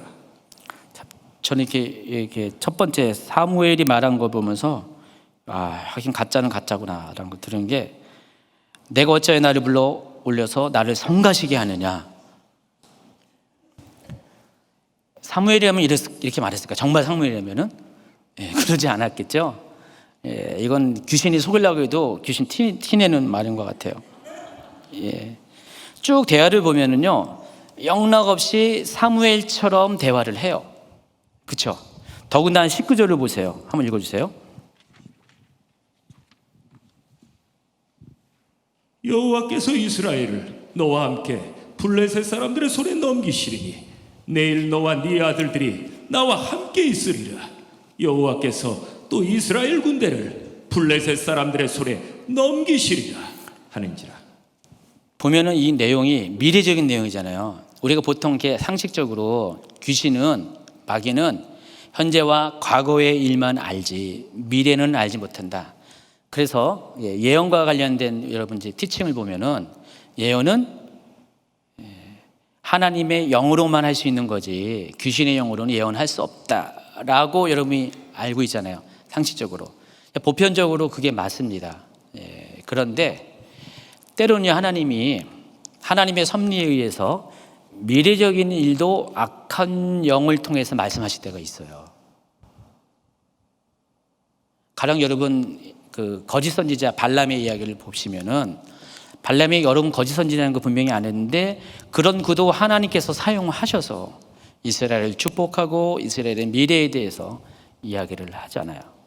그러니까 제한적으로 하나님의 이렇게 일을 나타내시고자 악한 영도 하나님의 그런 섭리 안에서 사용할 수가 있다는 것을 여러분이 아시기 바랍니다. 그런데 중요한 것은 지금 여기 나와 있는 이 사무엘은 절대로 사무엘이 아니에요. 성경이 말하는 원칙은 모든 죽은 사람은 죽은 이후로는 인간 세상과의 인연은 끊어지는 것입니다. 여러분 잘 알고 있는 누가복음 16장에 부자와 거지 나사로의 이야기를 보시면은 부자가 지옥에서 고통 중에 있을 때 자기는 어쩔 수 없고 자기 가족들에게 사람을 나사로라도 보내가지고 절대로 여기 오지 않도록 말을 전해달라고 하는데 뭐라고 합니까? 이 지옥과 그 사람들에게는 구렁이 있어서 분리가 있어서 절대로 오갈 수가 없다라고 말을 합니다. 실제로 이 죽은 자의 세계와 살아있는 세계는 서로 오갈 수가 없는 것입니다. 물론 우리가 이제 뭐 꿈으로나 환상으로나 천국과 지옥 체험하는 분들이 있긴 해요. 하는데 원칙적으로 우리가 한번 죽으면은 이 세상과의 인연은 끊어지는 거예요. 그래서 여러분 나중에 천국 가게 되면 여러분은 천국에 있는 누구를 만나면은 이렇게 반가워할지 몰라도 그분들은 별로 반갑지 않습니다. 뭐 이 세상에 이것은 별로 이렇게 중요하지 않습니다.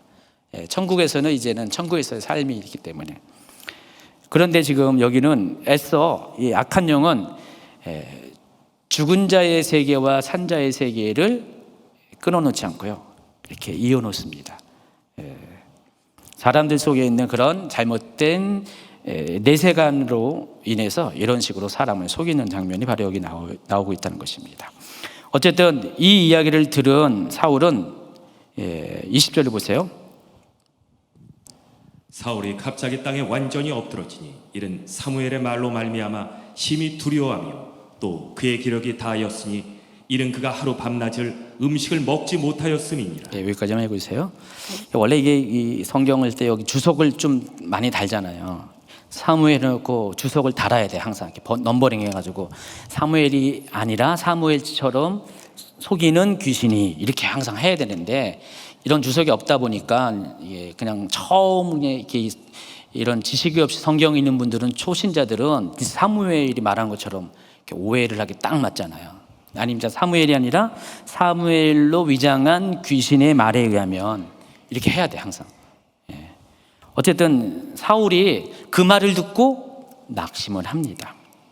귀신의 말을 듣고 낙심을 하고요, 땅에 완전히 엎드립니다. 여기 보니까 모든 기력이 다 사해졌다는 것이에요. 일어날 힘이 없을 정도로, 더군다나 하루 밤낮을 먹지도 않았었어요. 두려움 가운데. 어쨌든 그 위에 쭉 보면은 사울이 다시 그 여인의 준비한 음식을 먹고 기력을 되찾아서 다시 자기 진영으로 돌아가는 이야기가 쭉 나와 있습니다. 자, 여기까지 28장이 끝나고요. 이제 29장 가면은 다윗에 관한 이야기가 나옵니다. 29장 1절에 보니까 블레셋 사람들은 그들의 모든 군대를 아벡에 모았고 그랬습니다. 아까 말씀드렸잖아요. 이 아벡은 1차 직결 장소였습니다. 그리고 여기서 모아진 군대가 어디로 가요? 해안도를 따라서 북진해가지고 무깃들을 통해서 이스라엘 평야로 넘어가서 거기에 수넴이라는 곳에 모든 블레셋 군대가 진을 칩니다. 지금 여기는 바로 이 아벡에서 발생한 사건입니다.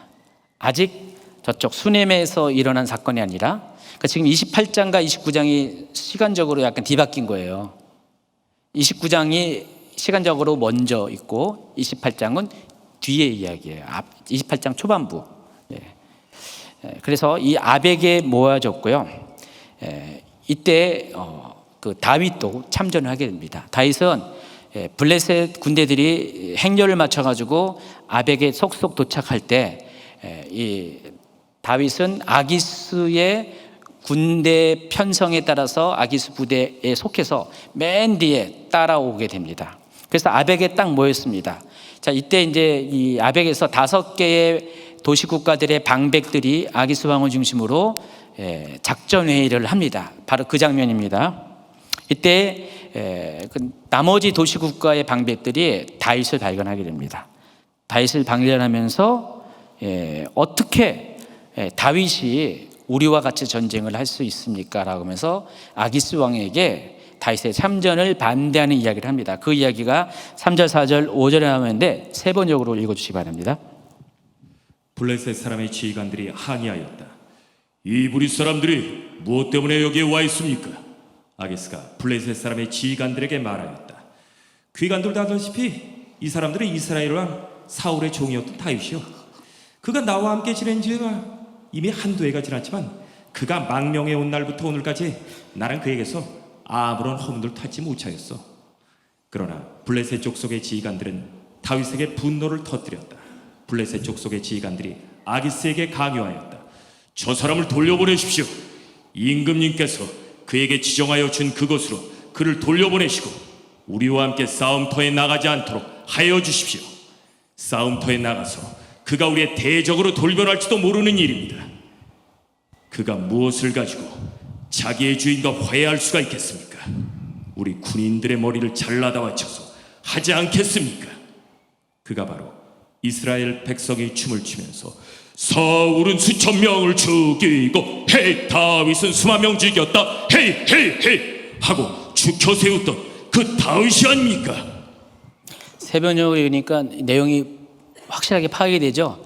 개역개정 보면은 약간 이렇게 내용 파악이 약간 어려워요. 여기 보면은 블레셋 사람의 지휘관들은 이제 다른 방백들을 말하는 거고요. 그들의 보기에 그들이 4절에서 이렇게 말합니다. 싸움터로 나가서 그가 우리의 대적으로 돌변할지도 모르는 일입니다. 그것은 무엇을 가지고 자기의 주인과 화해할 수 있겠습니까? 여기 자기 주인은 사울을 말합니다. 만약에 다윗이 돌변해서 사울과 화해하기를 결정하면은 분명코 블레셋 사람들을 죽이고 그 머리를 가지고 도망을 가서 화해할 것이다. 그런 일이 생기기 전에 다윗을 전쟁에 참전하지 말아야 된다라고 돌려보내라는 그 이야기를 하고 있습니다. 자, 우리가 여기서 보면은 하나님의 그 섭리가 또 드러납니다. 다윗을 배려하는 하나님의 섭리가 돋보이는데 만약에 정말로 다윗이 이 전투에 참여했으면 어떻게 될까요? 다윗은 돌이킬 수 없는 강을 건너게 되는 게 맞아요. 다윗은 어쨌든 간에 전투에서 이스라엘 군대를 죽일 수도 있고요. 그 사실은 어떻게 해요? 다윗이 장차 이스라엘의 왕이 될 때 결정적인 핸디캡이 작용할 수가 있습니다. 하나님께서 이미 이 부분에 대해서 고려를 하셨고 이 다른 당배들의 이 반대도 결국은 하나님께서 그들의 마음을 이렇게 이끌어 주신 거예요. 다윗에게 누가 되지 않도록. 그래서 아기스는요 다윗을 따로 부릅니다. 그리고 상황을 설명하고 회군에서 원래 있던 시글락으로 돌아갈 것을 명령합니다. 6절, 7절에 보면은 다윗에 대한 아기스의 신뢰가 어느 정도인지 우리가 파악할 수가 있습니다. 읽어주세요. 아기스가 다윗을 불러 그에게 이르되 여호와께서 살아계심을 두고 맹세하노니 네가 정직하여 내게 온 날부터 오늘까지 내게 악이 있음을 보지 못하였으니 나와 함께 진중에 출입하는 것이 내 생각에는 좋으나 수령들이 너를 좋아하지 아니하니 그러므로 이제 너는 평안히 돌아가서 블레셋 사람들의 수령들에게 거슬러 보이게 하지 말라 하니라. 아기스가 굉장히 다윗을 신뢰했죠. 다윗은 어딜 가든지 아군, 적군, 사울 빼고 전부 다 이제 인정을 받는 그런 사람이었습니다. 자, 이 얘기를 딱 들었을 때 다윗의 마음이 어땠을까요? 속으로 하면서 하나님 감사합니다, 감사합니다 아마 그랬을 거예요. 자, 그런데 겉으로 하는 말은 또 달라요. 8절 보세요. 다윗이 아기스에게 이르되 내가 무엇을 하였나이까? 내가 당신 앞에 오늘까지 있는 동안에 당신이 종에게서 무엇을 보셨기에 내가 가서 내 주왕의 원수와 싸우지 못하게 하시나이까? 하니 다윗은 마음과 달리 거꾸로 겉으로 말하는 태도는 완전히 다릅니다. 정 180도 이야기를 합니다. 근데 만약에 다윗이 아기스가 이렇게 말했을 때 그래요? 너무 감사하네요. 그러면 전 돌아가겠습니다. 잘 싸우세요. 건투를 빕니다. 하고 돌아갔으면 어떻게 할 것 같아요? 아기스 입장에서 이 녀석 봐라 하면서 그동안 쌓았던 이 신뢰, 다윗을 보았던 그 다윗의 충성심을 보았던 모든 것들이 의심이 갈 수밖에 없습니다. 그러니까 다윗은 굉장히 지략적인 사람이에요. 머리 쓸 줄 아는 사람입니다. 그래서 지금 속에 있는 거와는 달리 양심을 속이면서 거짓말을 한 겁니다. 그러니까 보면은 다윗이 무슨 이렇게 우리아의 아내만 취한 것이 다윗의 실수로 많이 부각되는데, 여러분 사무엘상 쫙 보면은 다윗이 여러 가지 실수가 많이 있어요. 그 중에 하나도 바로 이게 자기가 살기 위해서 어떻게 해요? 번번이 어떻게 해요? 남을 속이잖아요. 그러니까 지금 다윗은 두 가지가 다 있어요. 정말 이렇게 신앙인의 모습, 좀 참된 리더십의 모습이 있으면서도 또 이 상황 가운데서는 또 어쩔 수 없이 속이고, 아까도 아기스 왕을 속여가지고 실제로는 남방에 있는 이스라엘 대적들을 다 공격했는데 그 사실을 숨기기 위해서 그 사람들 전부 다 몰살시켰잖아요. 그러면서 보고는 유다를 침공했다고 이렇게 보고해가지고 아기스의 한심을 샀잖아요. 여기서 똑같이 마음에도 없는 거짓말을, 양심을 속이면서 이 말을 합니다. 어쨌든 또 한 번의 위기를 다윗은 모면을 하고요, 시글락으로 돌아가게 됩니다. 그런데 이와 같은 다윗의 행동에 대해서 하나님은 기억하셨고요, 결국 하나님은 이에 대한 대가를 치르게 합니다. 곧바로 그 대가가 벌어지는데, 다윗이 출전하자마자 아말렉이 빈 공간을 향해 쳐들어옵니다. 여러분, 아말렉은 제가 연대기 성경에서 말씀드린 것처럼 무엇을 상징한다고 했죠? 사탄을 상징한다고 그랬잖아요. 항상 이 사탄은 야비하잖아요. 정면을 공격하지 않고 후미진 곳, 약한 곳을 공격한 게 사탄이라고 했죠. 이 아말렉이 그런 면에서 사탄을 꼭 닮았어요.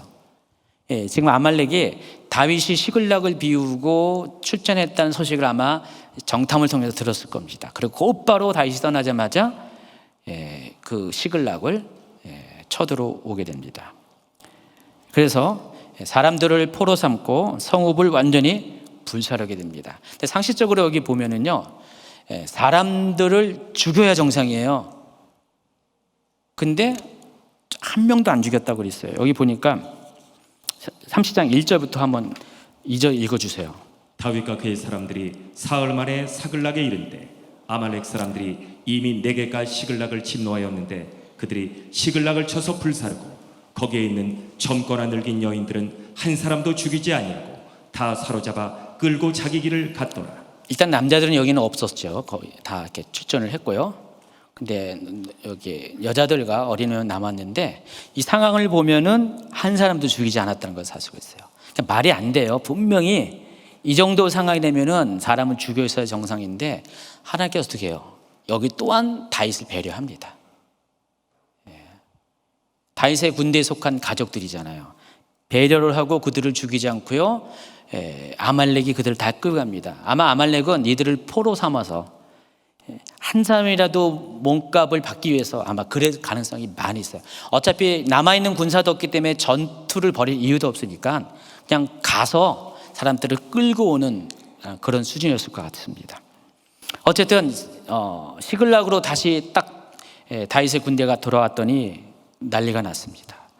시글락 성읍이 다 불타져 있고 사랑하는 가족들이 한 명도 남지 않고 다 텅텅 빈 장면을 보게 됩니다. 자, 3절 3절부터 읽어주세요.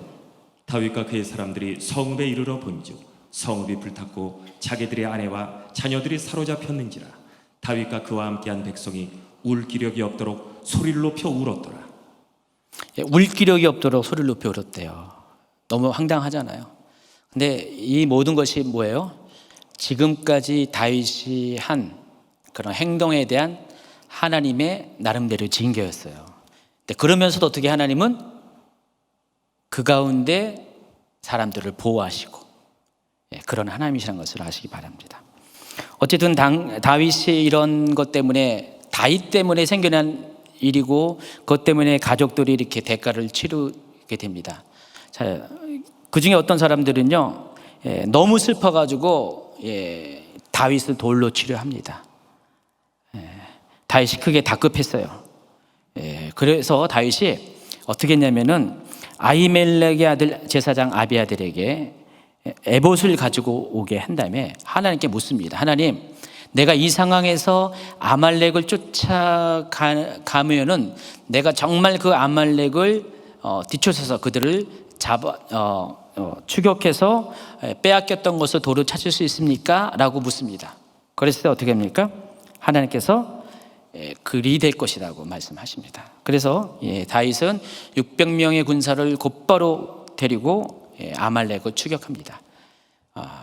그런데 아말렉을 추격하는 게 쉽지가 않아요. 이미 그 행군에서 며칠 길을 행군해서 시글락에 도착해서 피곤한 상태에서 갑자기 발등에 불이 떨어지니까 급하게 쫓아가지만은 그 중에서 200명의 사람들이 부솔 시내를 건너기 전에 지쳐가지고 낙오가 됩니다.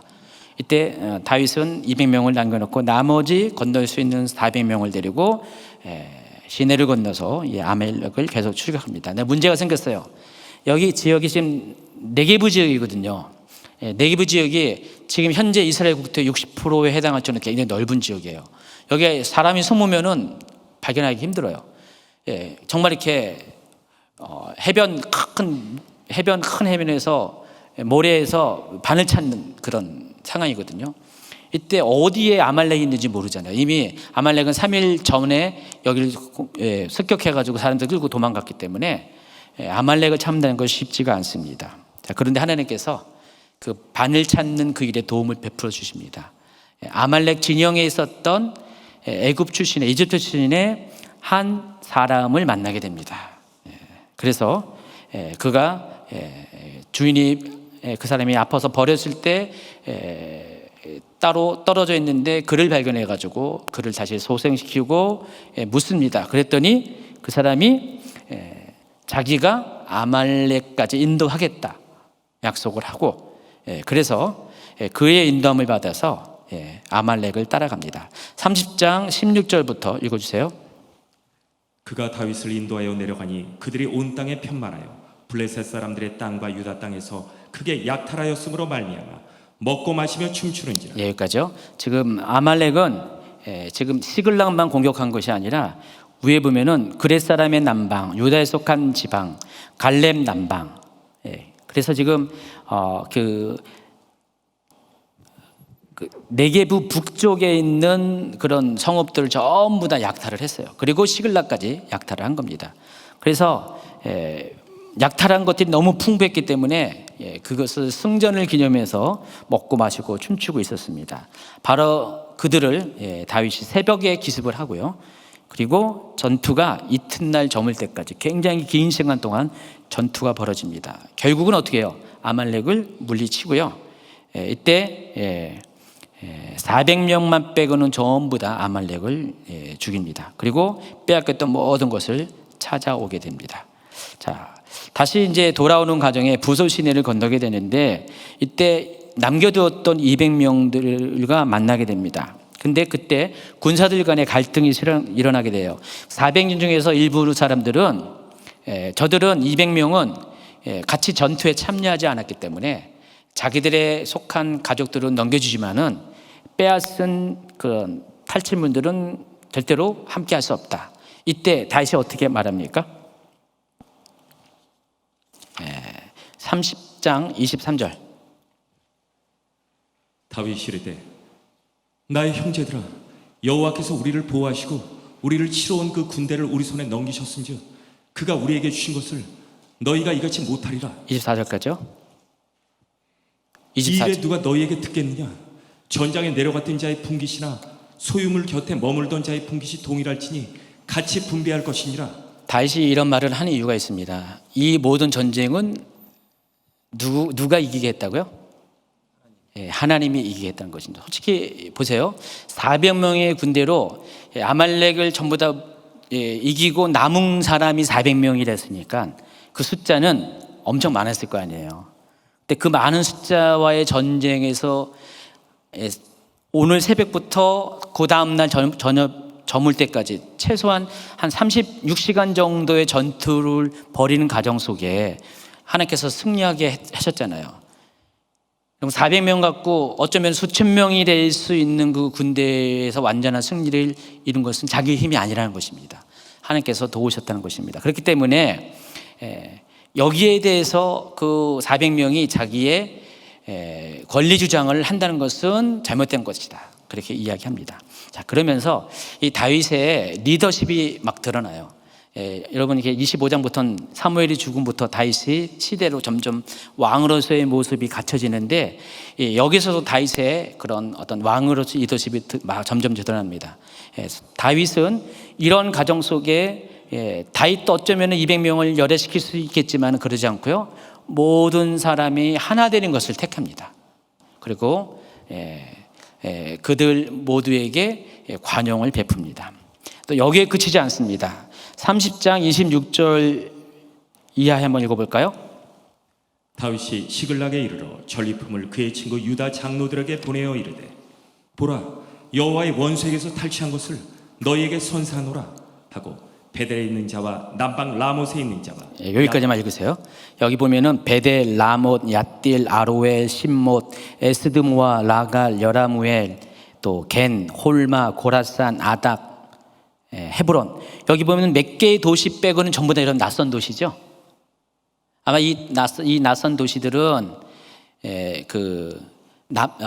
네게부 위쪽, 아니면 유다 지역 남부 쪽에 있는 그런 이렇게 한적한 곳에 있는 도시들일 가능성이 많습니다. 그러니까 베델은 여러분 잘 알 것이고, 또 헤브론도 알 것입니다. 그래서 다윗은 지금 다윗이 알고 있는 유다 지파에 속했던 모든 성읍들, 작은 성읍일지라도 자기가 이렇게 탈취한 노략품을 다 보냅니다. 왜 보냈을 것 같아요?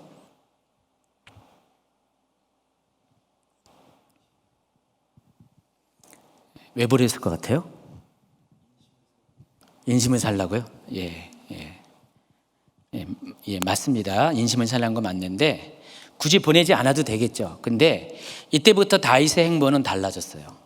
이제는 정치적인 모습으로 다윗이 등장합니다. 그러니까 다윗은 지금 계속해서 뭘 하냐면 앞에 남은 200명에게도 분깃을 나눠주는 그런 행동부터 시작해서 계속해서 왕으로서 모든 사람들을 지금 품고 수용하고 덕을 베푸는 그런 모습을 보여줍니다. 나중에 이제 다윗이 이제 길보아 전투 후에 곧바로 왕이 되는데, 다윗이 모든 지파로부터 왕으로 인정받은 게 아니라 누구로부터요? 유다 지파로부터. 아마 이때 다윗을 이렇게 경험했던 사람들은 그 상황이 되니까 다윗을 왕으로 추대하는 데 있어서 전혀 거리낌이 없게 되었을 것입니다. 하나님께서 다윗을 이렇게 인도했지만은 다윗 자체도 25장 이후로는 정말 왕처럼 그렇게 넓은 마음으로 행동했다는 것을 알 수가 있습니다. 자, 이제 31장으로 넘어가면요, 블레셋 사람들이 이스라엘 사람들이 블레셋 사람들 앞에서 도망하여 길보아 산에서 엎드려서 죽으니라. 자, 드디어 이제 길보아 전투에 대해서 소개를 하는데 너무 싱거워요. 한 절로 끝나버려요. 전투가 벌어졌는데 이스라엘 사람들이 다 죽었더라. 전투 끝. 지금 그 중간에 28, 29, 30 어떻게 보면은 전투와 상관없던 듯한 옆에 비껴간 얘기들 쭉 했는데 막상 전투 장면은 한 절로 끝나버려요. 그리고 이어서 2절과 3절을 보면은 사울의 3명의 아들이 죽고 사울도 패전해서 활에 맞아서 중상을 입은 그 이야기를 쭉 꺼냅니다. 자, 이로 보건대 이 길보아 전투는 정말 싱겁게 끝난 것 같아요. 사울의 군사력도 약했을 뿐더러 하나님께서 블레셋에게 이 전투를 이기게 했어요. 그리고 사울을 죽게 했습니다. 그 이유가 뭘까요? 사울이 죽어야 하지만 다윗이 왕이 되기 때문에. 그래서 하나님께서 이 길보아 전투는 다윗을 위해 설악한 전쟁이라는 것입니다. 그리고 사울은 여기서 죽어야만 했습니다. 4절 5절에 보면은 사울이 아직 완전히 죽지 않은 상태에서 자기 무기든 자에게 자기를 죽이라고 했을 때 무기든 자가 감히 왕을 죽일 수 없기 때문에 사울이 자결을 하는 장면이 나옵니다.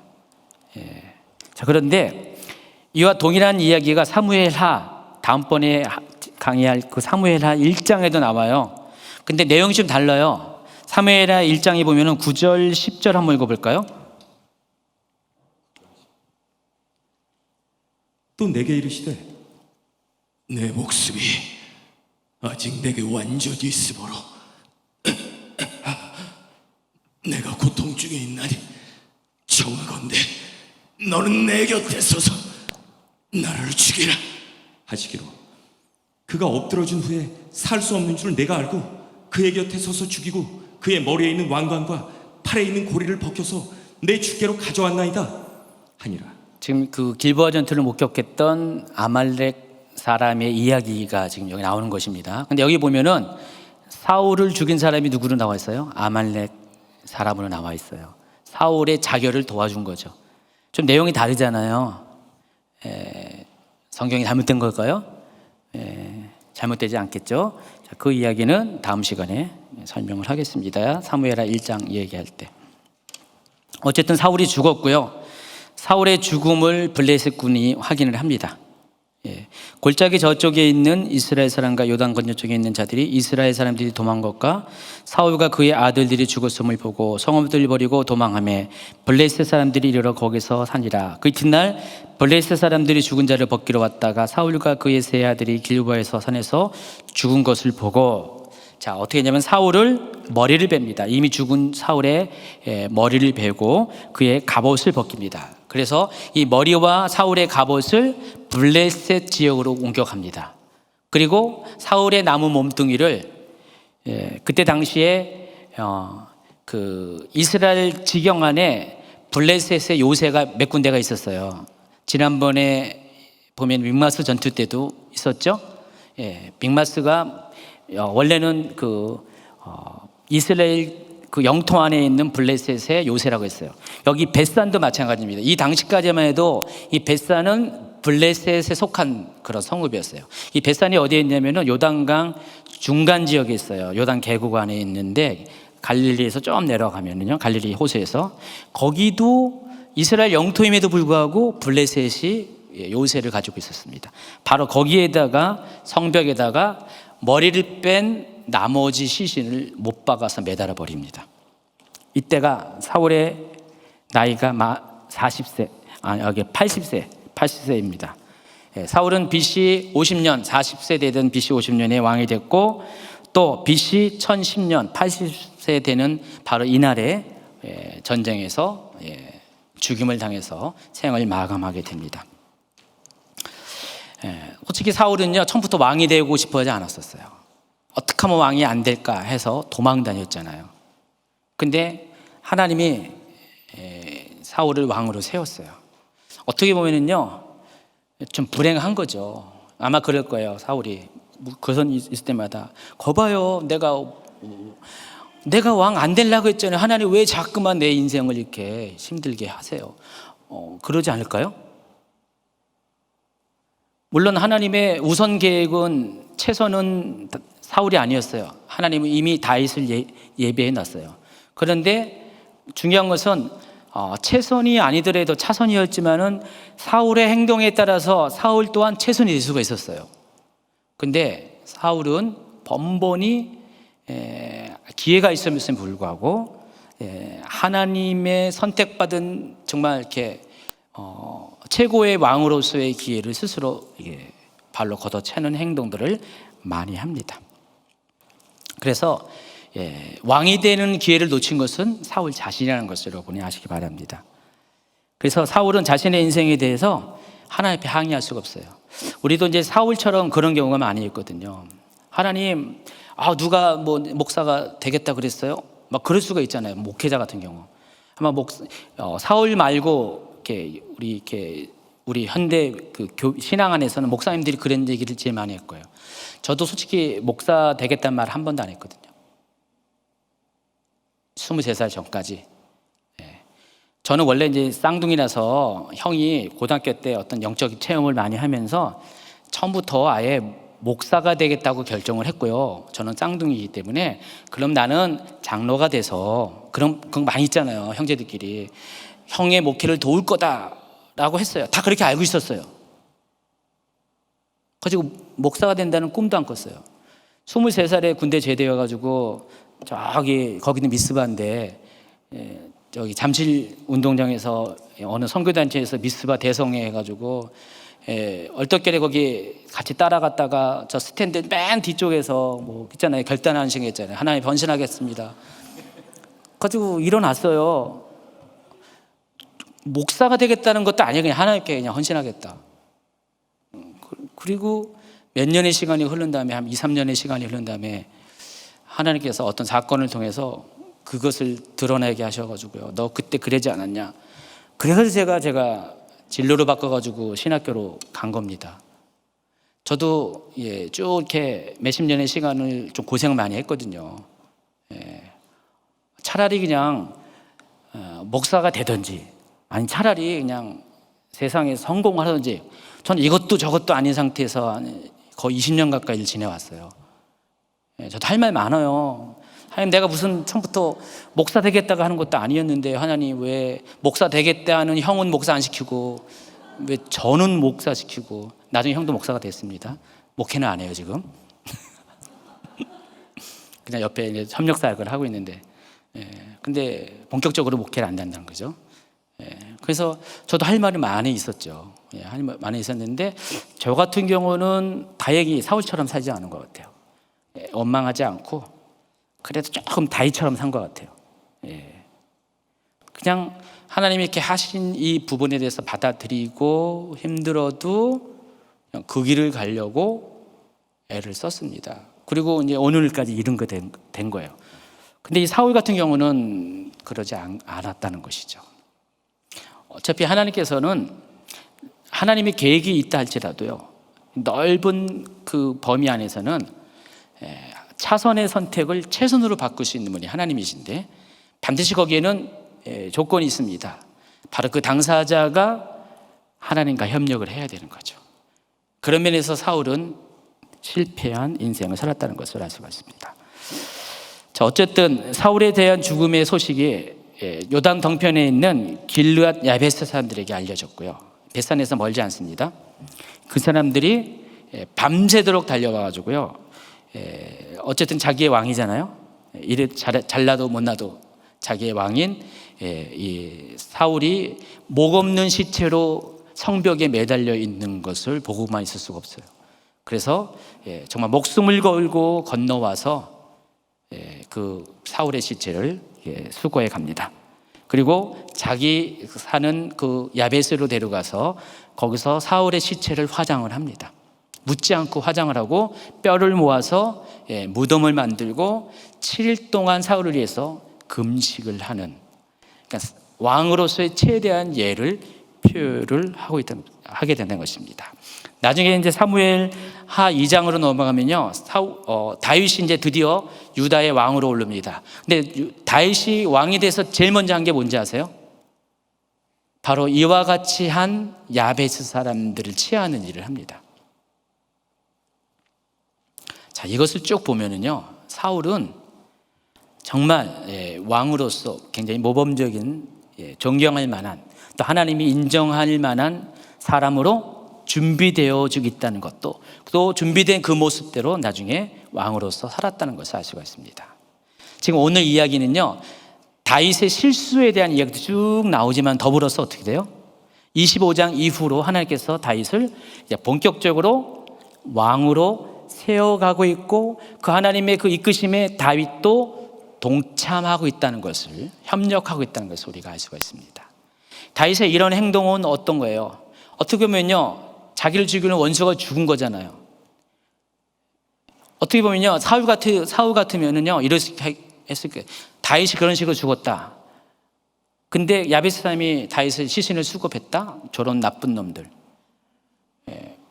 다윗이 속여가지고 잠깐 도움을 줬던 노브에 있는 제사장임에도 불구하고 80명과 모든 사람들 다 죽인 사울이잖아요.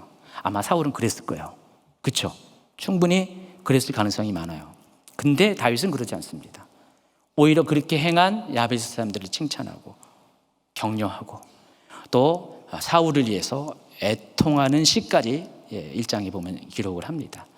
이 정도로 다윗은요 정말 사람들 앞에서, 우선적으로 사람들 앞에서 왕으로서 덕이 있는 사람이었고요, 정말 모든 것을 품을 수 있는 리더십을 가진 사람이었다는 것입니다. 자, 이런 사람을 어찌 하나님이 인정하지 않을까요? 자, 오늘 이제 말씀은 여기서 마치는데요. 여러분도 점점 다윗을 보면서 왕으로 되어가는 모습을 보면서 여러분 또한 하나님께서 여러분을 왕으로 세운 그 왕으로서의 자존감을 점점 회복해 가고 계시죠, 그렇죠? 여러분이 내가 다윗이라는 것을 인정하고 계시죠? 감히 내가 다윗이라고요? 아니죠. 여러분도 하나님이 지금 이 사무엘상을 통해서 말씀하신 것도 여러분도 다윗이라는 것입니다. 여러분도 왕이라는 것입니다. 근데 여러분이 왕처럼 살려면 어떻게 돼요?